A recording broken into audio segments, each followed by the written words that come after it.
तो today we are going to discuss है कि जो AWFG का सेकंड टेस्ट है उसका हम लोगों ने फर्स्ट टेस्ट को डिस्कस किया था अच्छे से। आज टेस्ट 2 डिस्कस करने जा रहे हैं, ठीक ना। तो इसके केवल पॉइंटर डिस्कस करेंगे, क्या पॉइंट लिख सकते हैं।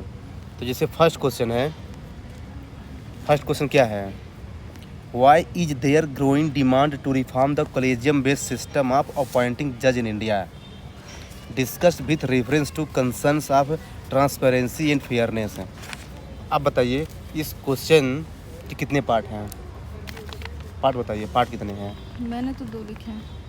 कौन कौन सा? फर्स्ट पार्ट ये कि क्यों रिफॉर्म हो रहा है, रिफॉर्म की डिमांड है। दूसरा ये कि कैसे लाया जा सकता है,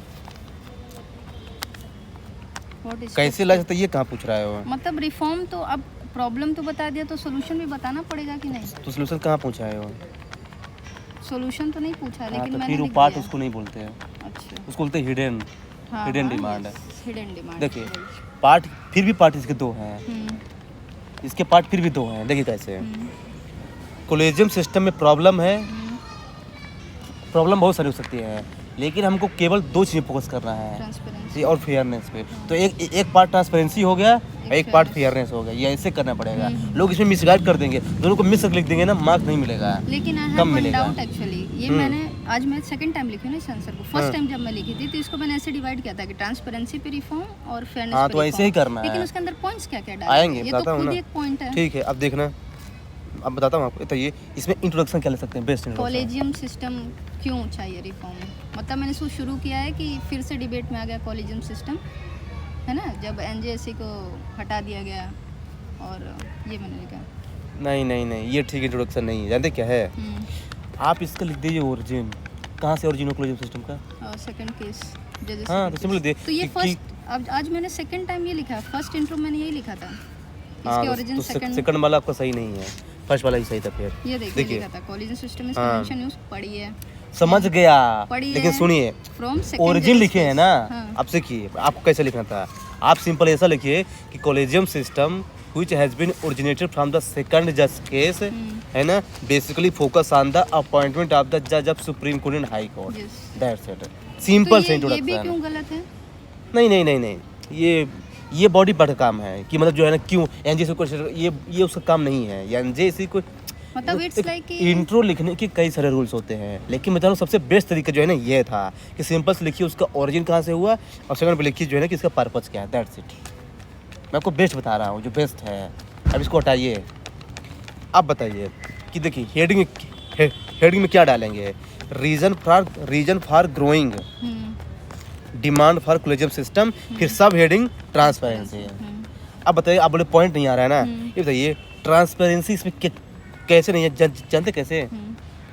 डिसीजन मेकिंग कैसे होता है अंदर है कॉलेजियम सिस्टम के अंदर, ओपेसिटी है उसमें, पता नहीं चलता है ना, क्योंकि कोई इसको रिकॉर्ड होता ही नहीं है। No recorded no justification. एक पॉइंट ये ले सकते थे। सेकंड पॉइंट कि जो कॉलेजियम सिस्टम है ना, ये बताइए इसका कोई बैकअप है? नॉन कॉन्स्टिट्यूशनल है, और ये ना ये कॉन्स्टिट्यूशनल मशीनरी है। हाँ, तो इसमें कहाँ ट्रांसपेरेंसी है? लेकिन ये हेडिंग नहीं डाला है, फर्स्ट टाइम में मैंने हेडिंग डाला था। हर पॉइंट में आप 2 पॉइंट लिखिए कि एक तो क्या है कि उसके पास ओपेसिटी है, और सेकंड क्या है कि जो उसका फंक्शंस है ना, वो मतलब जो इसको जो लाया गया है ना, वो विदाउट स्टैट्यूटरी बैंकिंग है, जस्ट लाइक अ कन्वेंशन। हाँ, इस तरह से इसमें ट्रांसपेरेंसी नहीं है। That's it. सेकंड पॉइंट में लिखिए कि इसमें क्या है ना, सेकंड में फेयरनेस कहाँ के बताइए। फेयरनेस मतलब जैसे है कि किसको अपॉइंट कर दे रहे हैं अपने अंदर डिसीजन करके, पता नहीं, लाइक नेपोटिज्म जो एक उसका इशू है। ये कह सकते हैं कि मतलब कि इसमें एलिगेशन ऑफ फेवरेटिज्म कभी होता है कि है ना, कि अपने ही लोगों को जो है ना कर देते हैं। अंकल जज सिंड्रोम, ये मैंने टॉपर कॉपी पढ़ा। और जानते सबसे बड़ी प्रॉब्लम क्या है इसमें?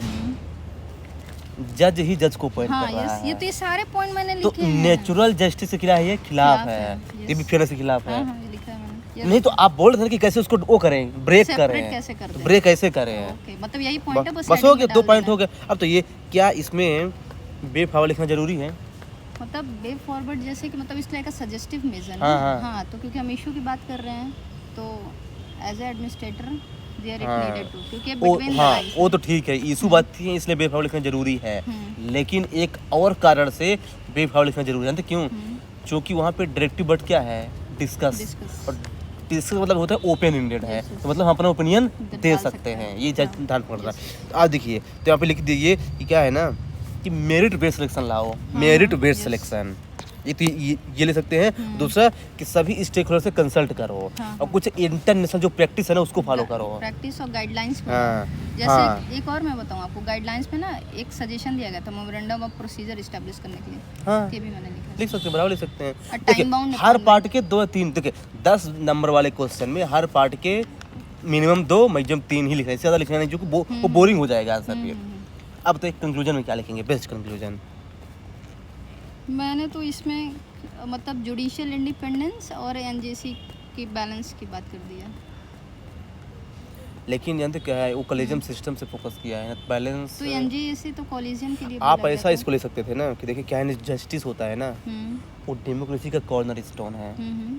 तो क्या है ना कि जज का अपॉइंटमेंट कैसे भी हो, लेकिन अल्टीमेट पर्पस क्या होना चाहिए, जस्टिस डिलीवरी।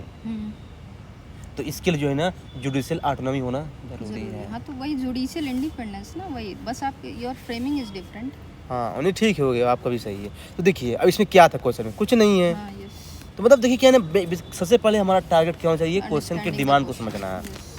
सेकंड वाला, ये देखिए फर्स्ट वाले मैंने ऐसे 2 पार्ट। सेकंड वाला देखिए, examine the factors contributing to the limited success of local self government in India even 3 decades after constitutional backing. Okay, mention the relevance of panchayat advancement index 2.0 in this regard. ये बताइए इसमें कितने part हैं? इसमें तो पहले कि why local self government is not acting ना। हाँ दूसरा ये कि ये इसके एक तो इंडेक्स का रेलेवेंस क्या है, ये हाँ। पूछा। हाँ, ये मतलब इसका क्या पॉजिटिव पॉइंट है। ये तो ये क्या इसमें नहीं बे पढ़ा है मैंने। फाइबर लिखना जरूरी है? लिख सकते हैं क्योंकि उधर इश्यूज की बात कर रहे हैं हम कि क्यों काम नहीं कर रहा लोकल सेल्फ। हाँ ठीक है, यानी इसमें भी 3 पार्ट बन गए, बे फाइबर सही थे। अब बताइए इसका इंट्रोडक्शन क्या हो सकता है बेटर? इसमें मैंने तो कॉन्स्टिट्यूशनल प्रोविजन की बात कर दी है कौन से? कि पार्ट 10th और 12th में लोकल सेल्फ गवर्नेंस की बात, 9th और 10th में लोकल सेल्फ गवर्नेंस की बात करते हैं कॉन्स्टिट्यूशन। हाँ, या फिर इसको सीधे ऐसा कर दीजिए ना कि 73rd और 74th कॉन्स्टिट्यूशनल अमेंडमेंट एक्ट 1992 ये जो है ना लीगल स्टेटस देता है किसको, Local self पंचायती राज इंस्टीट्यूशन और Municipal। अर्बन लोकल बॉडीज को in the form of local self government. बस सिंपल सी है। लेकिन इसमें पार्ट के बेसिस बता दिया, अमेंडमेंट नहीं नहीं दिया। ठीक है, वो भी सही, अपना वो भी ये सही लिख है, सकते थे, है ना। ठीक है। अब बताइए फैक्टर्स, हेडिंग होनी एक- चाहिए, हेडिंग क्या होना चाहिए, factors contributing to limited access to local self government. एक और चीज़ मैंने इसमें लिखा इंट्रो में कि local self government is the democracy at grass root level.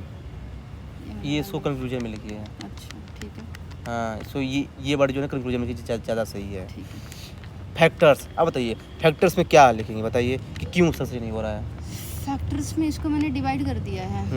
एक स्ट्रक्चरल कंस्ट्रेंट्स, एक जो हम बहुत फेमसली पढ़ते हैं 3 FCs का, तो यही तो मेन है। functionaries। मैं तो सीधे यही लिखा था, 3F लिखा, फंड में कैसे कि डिपेंडेंसी ऑन द हाँ, स्टेट। state mercy, हाँ, हाँ, ये भी डाल दिया। फंक्शन में क्या कि डिवोल्यूशन ऑफ पावर ही नहीं देते उनको। हाँ, yes, ये हाँ, देते हैं। Third Devolution। फंक्शनरी में क्या कि Functionaries में- ब्यूरोक्रेटिक रेड टेपिज्म हाँ, है, red tapeism है, कंट्रोल yes। पूरा होता है। जैसे IAS जो होता है ना, वो क्या है ना कि बहुत ज़्यादा डिले कर देता है कुछ फंक्शन में, और तो एक 3F हो और चीज़ गया। मैंने लिखा, इनकैपेसिटेटेड फंक्शनरीज, उनको पता ही नहीं कैसे काम करना है। हाँ ये भी है।